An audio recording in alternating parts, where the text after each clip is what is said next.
Okay, so thank you all for coming to our breakout session.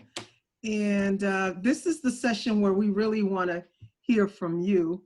We want to answer some questions or ask some questions and have you respond to them. If you didn't want to be in the financial household security workshop, I hope you'll stay.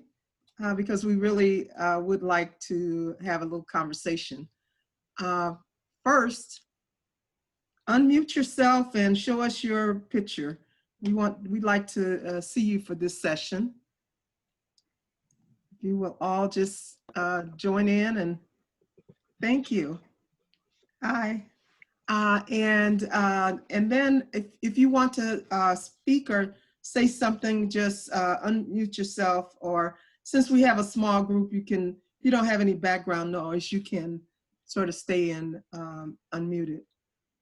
So first, would anybody like to tell us why you chose this financial security breakout session to join?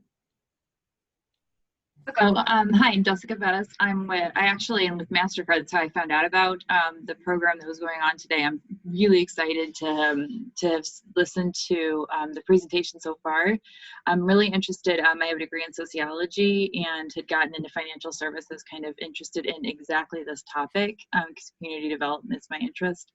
And I'm really hoping to find a way to connect and really find out more about what the community is saying in terms of financial empowerment and getting people banked and to get those services there. Thank you. On the screen we have the community agreement suggestions. So you all can just take a look at those, and that it's sort of our roadmap to just being inclusive in terms of this group.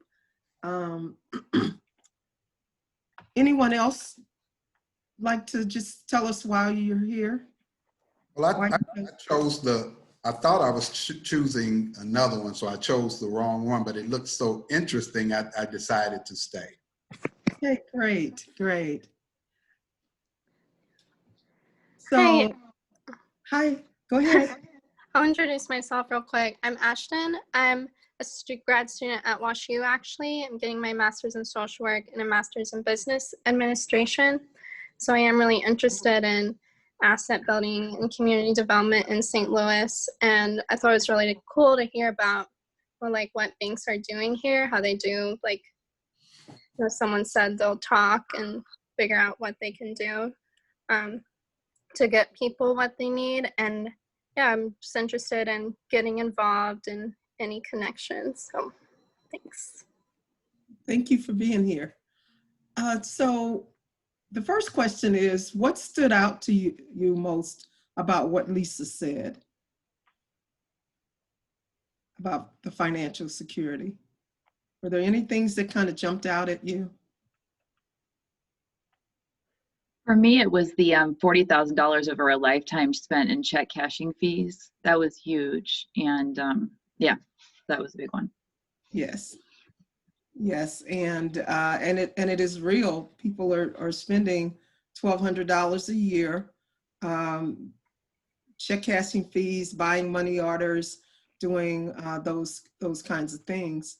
And how does that impact the financial security of a family? I mean, think of what a family could do if they had an additional $40,000 a year, or even, in a lifetime, or even the $1,200 a year in a savings account could save them from having to take out a payday loan to cover an emergency or something like that. So that is, it's really important if people are going to become financially secure to first start off with a bank account. Yeah. It's a great savings. I think that's a very good point. As I was listening to Lisa, I was struck by the fact that words like redlining still exist. And I think that that's something that not just an agency, but a resident and community problem, and they should be aware of it. I think Yes. it needs to be said to banks and lending institutions because of it. And when it does happen, it should be exposed. But we really have to identify it. And I'm kind of in this teach, educate, and coach mode for the community. I think we assume sometimes that they know, and I think it's up to us. We are the ones that are considering ourselves the professionals.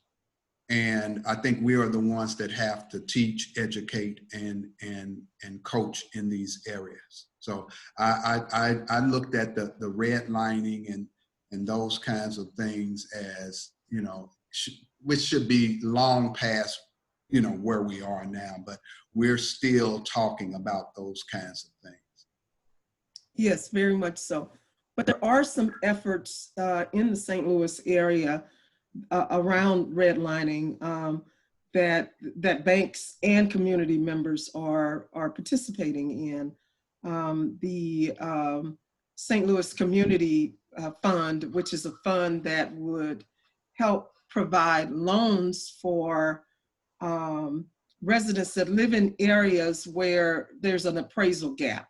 So often in low-income communities, you know, people can't get a loan to buy a house because if they buy it, the appraisal is so low that they can't get the money they need to fix it up. So there's some efforts by financial institutions that have come to the table along with community members to develop that fund. And actually the first loans from that fund should be made.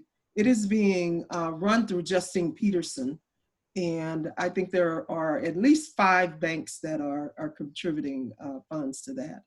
So that is, it's a good point, because the effects of redlining are still with us in a real strong way, and they're preventing us from moving the neighborhoods forward. So that is a good observation. Any other observations from Lisa's presentation? I think one thing that is, oh, go ahead. Go ahead. I believe she mentioned, along with the banking, the lack of insurance. Yes. My takeaway, I think, it was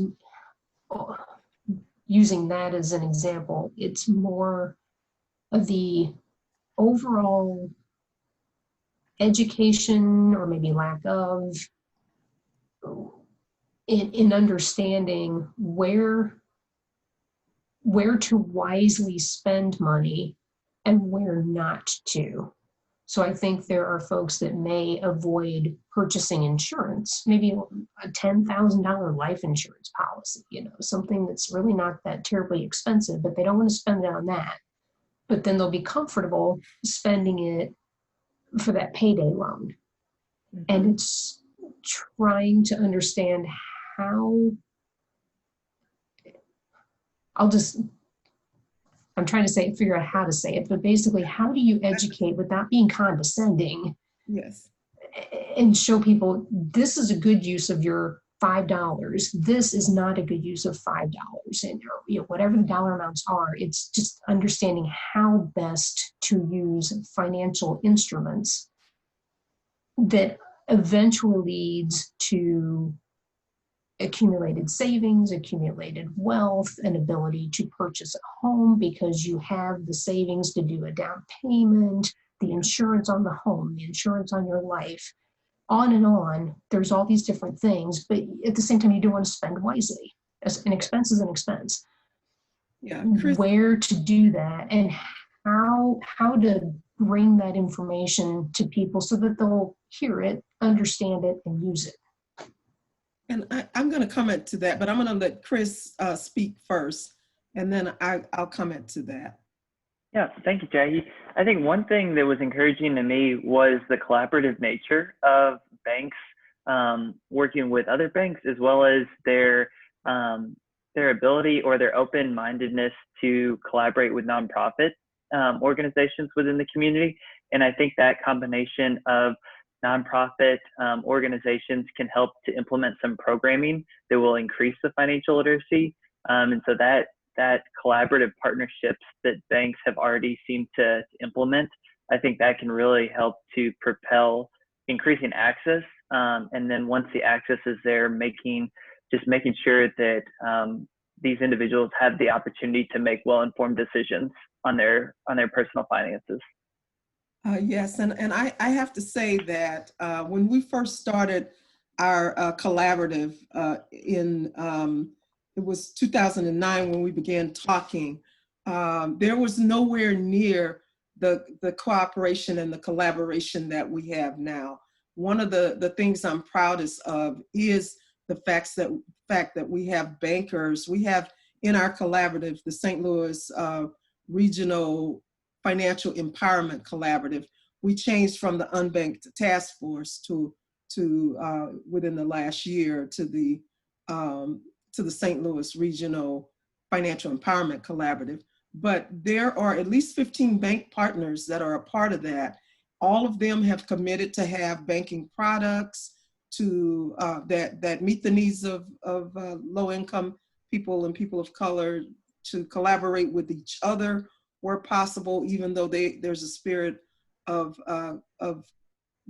competition, but they still collaborate when possible, and most importantly, to coordinate with community agencies. And so you see things that we haven't had in our community, like the bank that is embedded in Friendly Temple Church, or the bank that is in the Urban League building, and other banks that are partnered with community organizations to make them stronger and to make them a more trusted place in a community where people don't really trust banks. And so the work continues. There's still a lot of work to do on the development side, and making sure that there are equitable resources in the St. Louis, in the low-income communities and in communities of colors. Hi, I'm Katie, and I just wanted to comment a little bit on Sarah, what you said, and I think it's commonly in the field of public policy and financial development, you can use a financial capability framework, which is approaching a solution to many of these problems, especially on the individual level, like you're describing, where the person interacts with the bank, using three-tier approach. So education being one component of it, access being another component that Chris mentioned, and then behavior being the third. So just noting that, we can know all we would like about insurance, but that's not going to change habits and other social forces that are at play to build our behavior. And so the one thing I wanted to mention is when we, think about payday lending versus health insurance, and like what makes the consumer, especially a low to moderate income person of color consumer, choose to put their dollars where. I think the reality is that there's a really big cash flow issue happening when someone is in poverty. And so the need for payday lending is really like a consumer demand for increased cash flow. And I think there's a lot of need out there for safe and affordable lending that is quick and can help people accommodate gaps in cash flow. So when someone is, about to get their paycheck in a few days, but in that last 5-day segment, they ran dry and rent came due, what is a tool that can help people accommodate that. And I think there's a lot of really interesting, like employment-based wellness programs out there right now that are geared towards helping people get their income in different frequencies, access their paycheck early without any penalty, different kind of like unique approaches like that have a little bit less to do with education, but a little bit more around rebuilding the process and how we think about cash flow. Yes, that's a good observation. And it's, in a lot of ways, it is incumbent upon the nonprofits that teach the financial education and do case management to move people out of poverty to, to try to help people, individuals, understand the uses of income. But when a person falls into a crisis, if the car breaks down and that's the only way you can get to work, then and you have no relative you can borrow $500 from, then it's that payday lending institution is the place that keeps you employed at that moment. And so people are not thinking about how much it's going to cost me in the long run, what the consequences are. And Katie is right. If there are other alternatives, then people will take those. If there are alternatives in financial institutions or employer-based, people will seek out those other alternatives if they know they're available and they qualify for those.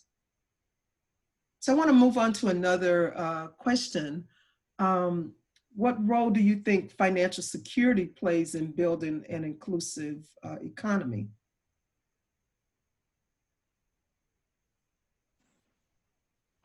Hey guys, it's Jason from MasterCard, Jason Lutz. One of the things that we look at sometimes is just how on the edge people are from being able to pay an unexpected bill. And so, this idea that if you don't have savings, if you don't have some backup, that you can sort of be crushed by anything that could happen in regular life, and then how do you solve for that? And what tools do we have? So I don't know if there is a solution. Sort of what Katie was saying, I recently helped a friend who works at MasterCard, has a well-paying job and had just an insurmountable amount of debt. And she just didn't know the tools. She didn't know how to look at it. She didn't know how to think it through, how to prioritize, how to use assets that she did have to start saving $400 a month on interest payments. And it really takes a super, and even though she's really smart, I work with her, she's super smart. She just could not see the path forward and couldn't really understand it unless it was broken down into very tiny steps. Mm-hmm. And I agree. And a part of that, I believe, is because financial education doesn't start at a young age. And so, people are not taught as children about saving and, what appropriate use of income is, and, what's a need versus a want, and all of those things that you take with you from childhood that will help you when you get to a point where you have the resources. And what do you do with those resources? Do you choose to save some of it, or do you end up getting in over your head? And so it's really, I think it's really important use of education, of financial education, and starting with childhood. That's what I think. Any other comments? What role do you think financial security plays in building an inclusive economy and community. I think financial stability, I think at an individual and a household level is critical, because if you don't feel that personally at a household or individualized level, then that's going to prevent you from, buying a home. That's going to prevent you from launching a business or doing anything else that is going to propel or push the economy and push a more inclusive growth for the greater community, when you don't feel secured and that need is taken care of on a personalized level. So I think it's critical. Yes, very much so. Anyone else have a comment to that question? I think it's really important as well from the home ownership perspective, and being able to, well, let me back up one thing. I think that a lot of the stuff that we talked about so far has to do with, the financial security and the lack thereof causing financial trauma that ends up kind of freezing you out of being able to advocate as well as you could. Or if a person, so one of the things that I heard today in one of the presentations was about being able to advocate for, special taxing districts. So, you've got home ownership established, but then if the area is, say, coming back or whatever, you could end up owing so much in taxes, it ends up disenfranchising people that maybe have been there for 50 years. And so being able to get to a point where, from a financial inclusion perspective, you're stable, you're comfortable with your finances, as far as advocating for yourself, and then also being in a good financial situation. I think that's where we can really grow in a healthy way, not in this kind of the negative kind of gentrification kind of way. And that's specifically talking about houses. But. Yes, I think that a lot of people don't recognize the way that owning a home will stabilize you financially. Just in the last year, I have had 2 staff people who had housing emergencies. One was living in an apartment that caught on fire, and it wasn't his apartment; it was another apartment. But the whole building ended up being condemned. And when I talked to him about buying a house, his comment was that he could not afford to buy a house. And so I just kind of navigated him through that process to prove to him that, rather than moving into another apartment, he could indeed afford to buy a house. And there's so many people in our community that they don't think that they can buy a house first, and they don't have the long range vision of how it can improve, their economic standing overall. So I really agree that, the focus on home ownership and financial security go hand in hand. Yeah. So any other comments to that question? So how do you think financial security impacts our region? If we had a region where everybody was financially secure, everybody had equal security, what would it look like? How would that help our region as a whole? Anybody want to tackle that? I think the landscape of the city would look so different, just in terms of the divide and the stark contrast with racial and economic disparities between the South and the North in our city, and then also heading into Illinois, kind of East St. Louis. I think it just would look, physically pretty different. Yeah, I think there'd be more choices of, where you could live, and the communities, people would take a lot more, put a lot more value in the neighborhood where they lived. And I think it would bring about a lot more choices for everyone, a lot more economic development in terms of businesses thriving, and And I think it all starts with, with one step, beginning with people where they are, financial education, and showing people that they can move forward. But also all of the other things that, that were talked about this morning tie into that, better education and, um, you know, just more stability in our neighborhoods, and all of those things tie into what what a financially stable community would look like.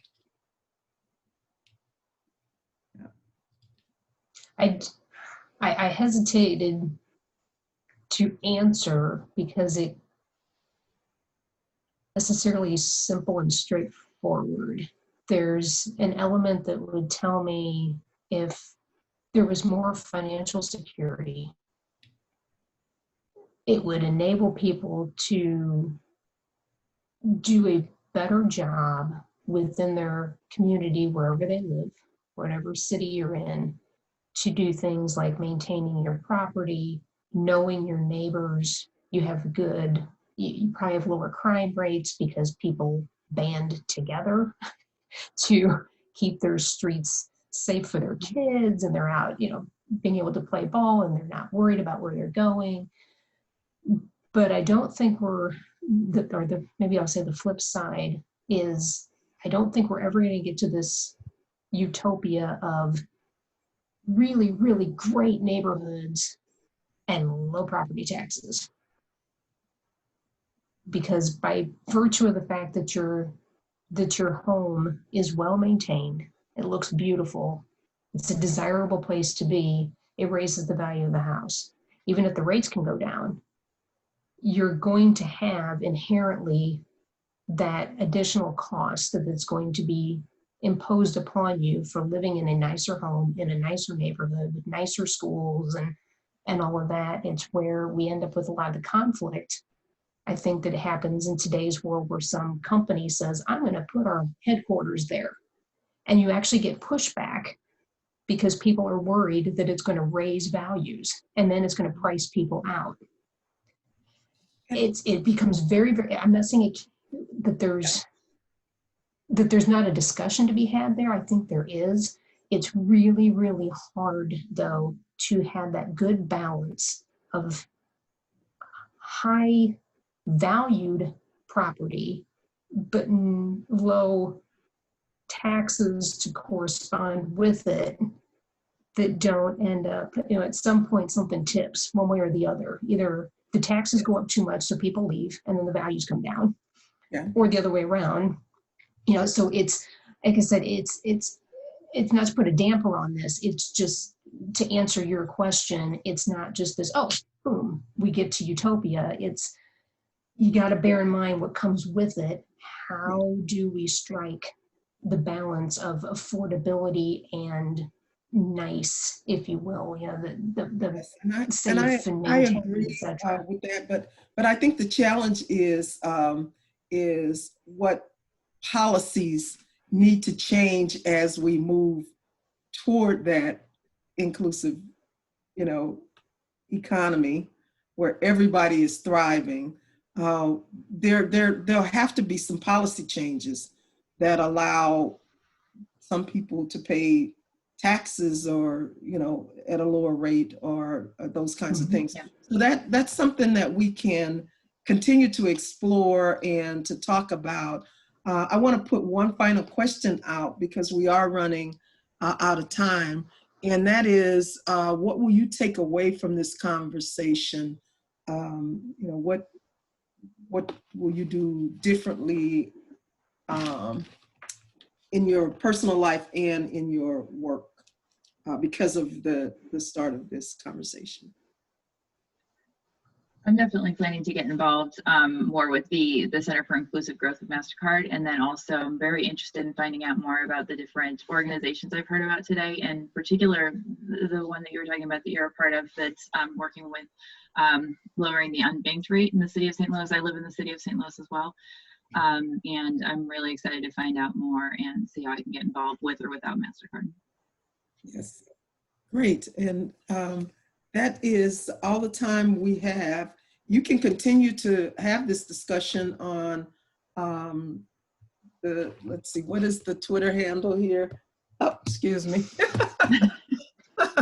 Well, we'll find it. I'll find it. My computer around, I was trying to see the screen, but on, we have, Sarah, what's the handle if people want to continue to talk? I just dropped it. The hashtag we were using was inclusive growth STL, and then you can also I'll drop Center for Inclusive Growth.